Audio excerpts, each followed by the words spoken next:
Hi everyone, it's James here. Welcome to another video.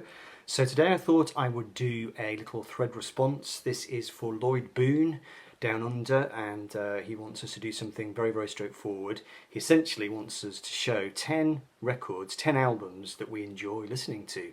Now what I loved about this idea was its stark simplicity, and you may agree with me that we live in an age here on YouTube music community where there's all kinds of threads flying around. We have to show records that we think nobody else has got. We have to show records that we would like erased from history. We have to show records that begin with a certain letter, etc. But what Lloyd's come up with is a back to basics concept. Just show 10 records that you enjoy. Now, how I interpreted Lloyd's idea is that what you need to show is records that are not necessarily great albums. So you don't show things that are all-time great classic records. You don't show things that are pivotal albums in your musical journey. You don't show albums even necessarily which are fantastically great musically. I guess it goes back to that concept of mid-table albums again, which I know I've done before, but anyway, I thought it was quite a nice little simple idea, so that's what I'm going to do. So the first one, this is a record which I may have shown once many years ago. This is Energy Orchard. Now which way up does this record go? Maybe that way up. These guys were an Irish band fronted by Bap Kennedy. I think his name was Brian Kennedy. He did some work with Van Morrison after this band broke up. This came out in 1989 and it is just a strong, melodic, Celtic flavoured kind of late 80s rock album with a bit of a stadium rock feel. Some great songs on here. A couple of them soundtracked my life back in the day when I was a student. Somebody's Brother, which I have on 12-inch actually, and on side 2 the great song Sailor Town. Just an enjoyable record. I think they only had one more album after this and then they broke up. But Bap Kennedy went on to work with Van Morrison for a number of years after that. I think he died a few years back. This record is great fun. Always enjoy this.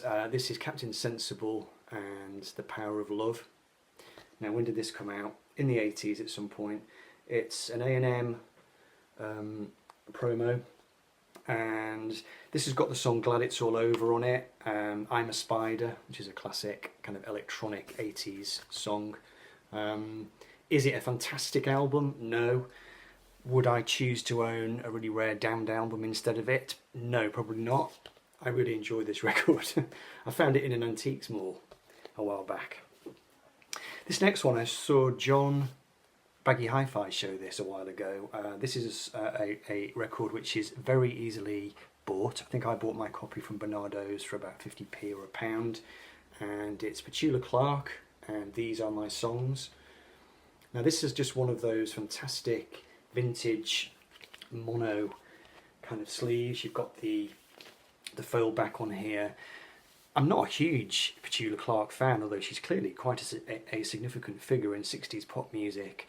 There's some great tracks on here, including On the Path of Glory at the end of side 2, which is an absolutely fantastic song, which I think she had a hand in writing. But just wonderful air of 60s nostalgia on this. I love the cover shot of her on the deserted film lot. Fantastic. And this next one, actually bought from the same shop, bought from Bernardo's here in Lancaster, but not on the same occasion. This is a record which it really knocked me out when I first heard it. I didn't quite know what to expect. This is The Equals, which is the band that Eddie Grant used to front.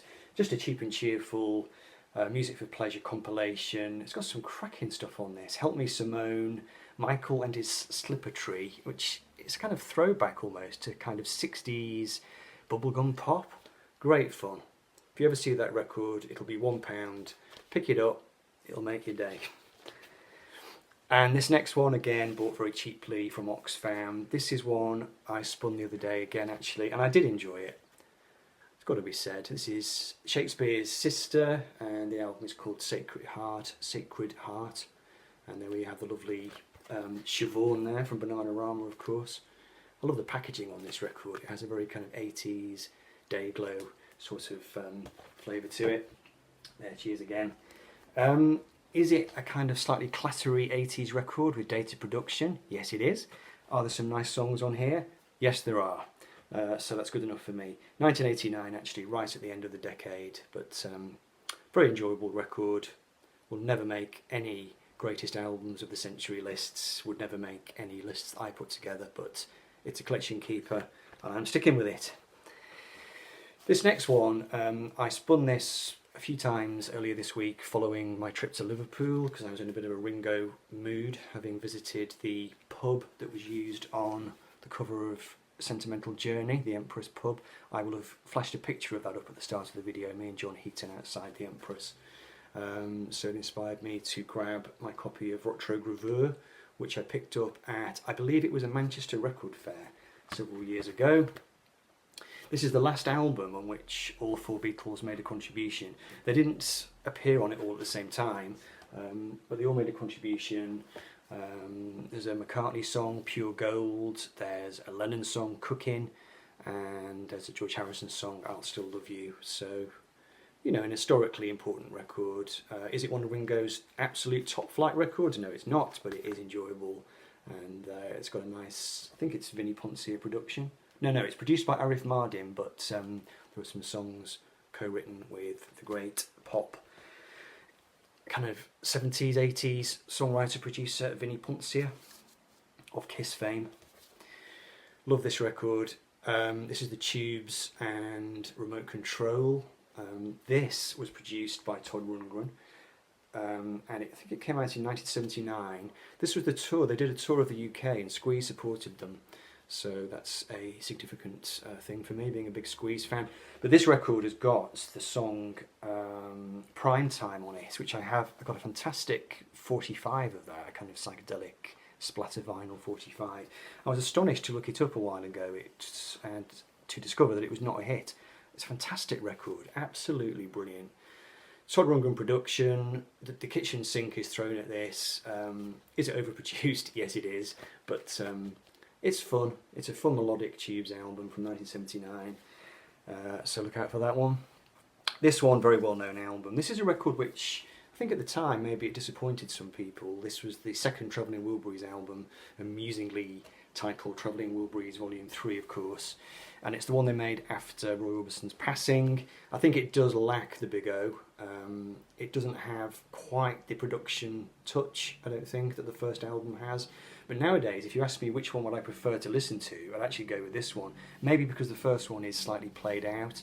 This one's got a slightly wilder, garagey feel. It's got Gary Moore on the opening track, She's My Baby, and quite a few Bob Dylan lead vocals on this. So you've got The Devil's Been Busy, Seven Deadly Sins. My favourite track on this is Where Were You Last Night at the start of side 2, which is great fun. So there we go, the Travelling Wilburys. This next one, a band that I didn't know much about at all really until I picked up the record, and I bought this a couple of years ago. This is Radio Stars and the album Holiday Album. Now these guys have got a bit of a tangled history. One of them had been in John's Children towards the start of the 1970s, or would that be late 60s, with Mark Bolan. And then another guy from the band, I'm not sure which, was in one of the early incarnations of Sparks. Anyway, they formed this band Radio Stars, and this album came out 1978 actually on Chiswick.